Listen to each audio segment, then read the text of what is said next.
Well, hey guys, this is just a little bonus in between season 2 and season 3. And what I have to share for you today is a conversation that I had with Joy McMillan. She was on season 2, episode 13. And this is our conversation, a little bit of our conversation after we had finished recording the regular interview, and we just had some really good conversation, some funny moments about our brains that are giving up on us and can't remember words.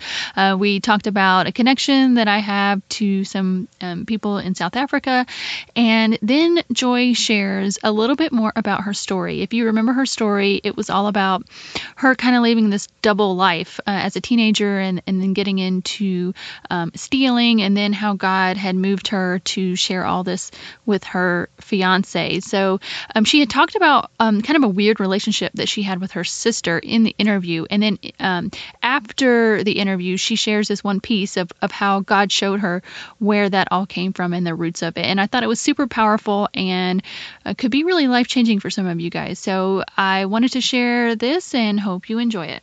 Yep. So, all right. Well, thanks again. And I'm hoping we can, stay connected. And Absolutely. I do need, the only thing that I didn't have my form that I'll need from you is a bio picture. What is it called? My brain. It's starting to be the time of night where I'm like, what are the words that I'm trying to say? The picture of you. Headshot. That's the word I was trying to find.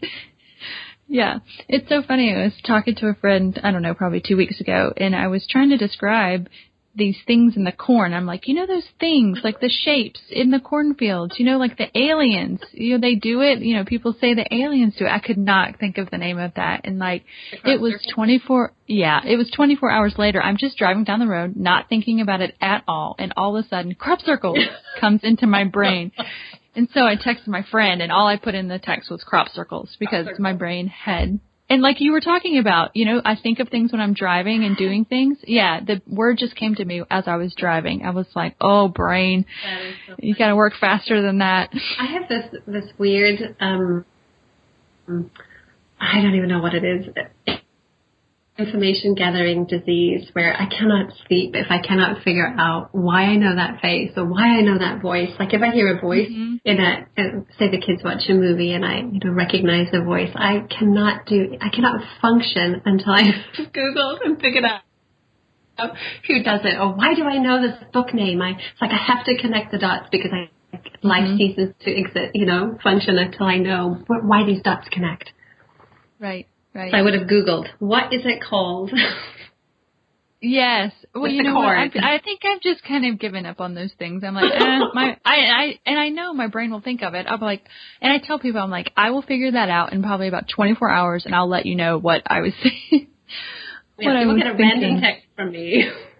Yes, it happens. It really does. So,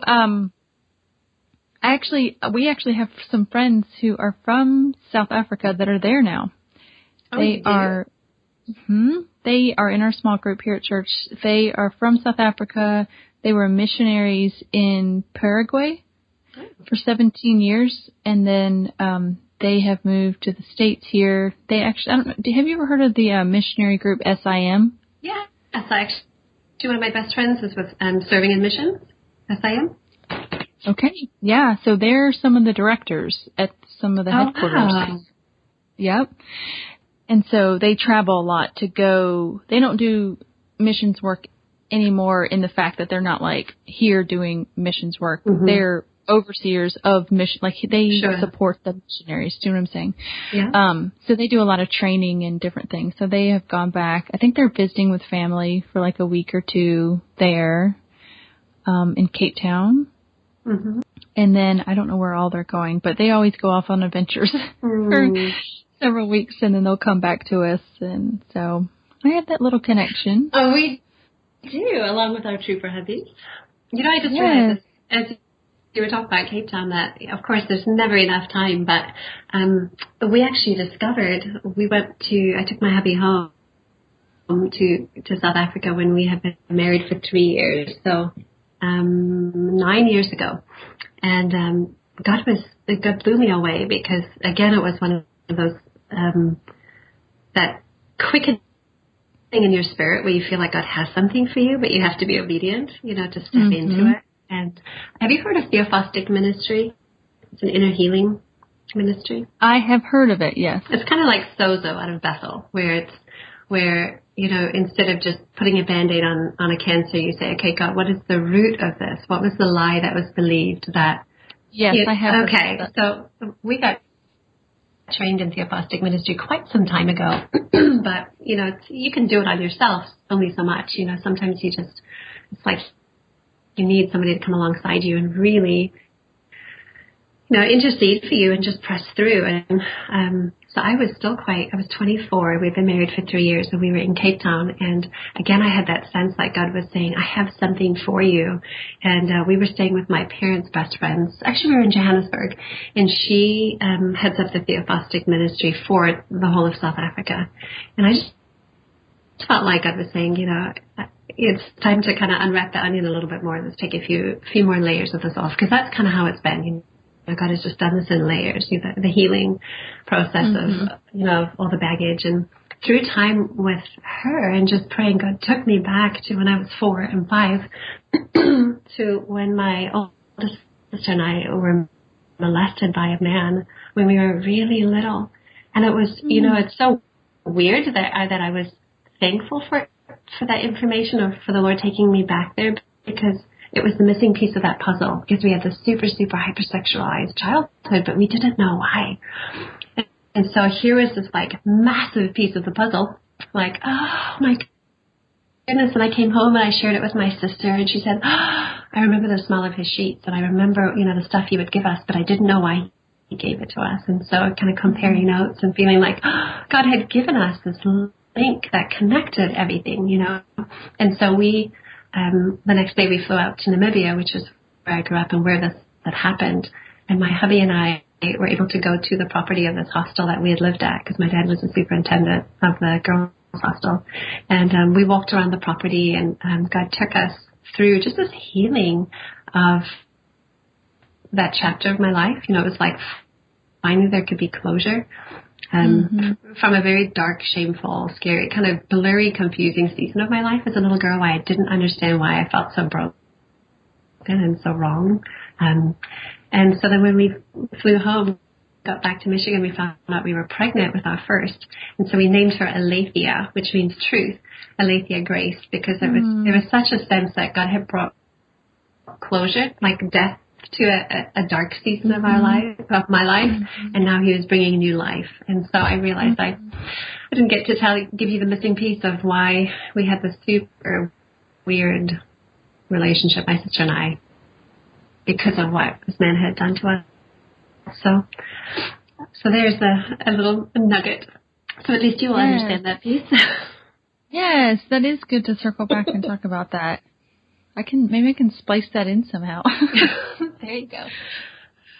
I actually have, I don't know, Hannah Callio. Have you ever heard her name from fluentlistening.com, I think is Fluent Listening? Mm-mm. She has a book, an ebook out. It's called True You. Okay. And it's really talking about trying to find your identity. And she talks about trying to find who you are first, about talking about the character of God, and then seeing how your life already is displaying the qualities of God, and then learning how to do that more. But one of the things she talks about, and it's really about trying to find your purpose, and she kind of walks you through what are the ways that you display God's glory and how do you do that. And she says if you're still having trouble, and then I think that's where she talks about that prayer that was at tell me again what it is. The Theophostic? No. Oh, yeah, Theophostic. Or Inner Healing Ministry. Yes. So that's what she talks about, just for a very short time at the end of her ebook. It's just really, maybe you need to uncover some lies about yourself that you're believing, or whatever, so you can find your purpose. Oh, yeah. It's so good because, we try and fix things in our 35-year-old brain, or try and fix things in our 28-year-old heart, but when you've believed a lie about your identity as a 6-year-old, and then you've built your life on that, you have to go to the root. And and you have to uproot it, and Jesus has to speak truth to that 6-year-old. And so, I mean, it's deep work that God has to do in your heart. It's not just, I mean, sure, he can snap his fingers and fix us, but he doesn't do that because he heals us through the fire, not just, rescues us out of it. I think he really walks through it with us, and it's hard and it's uncomfortable, but it's redemptive, and of course, then it's so useful because then you can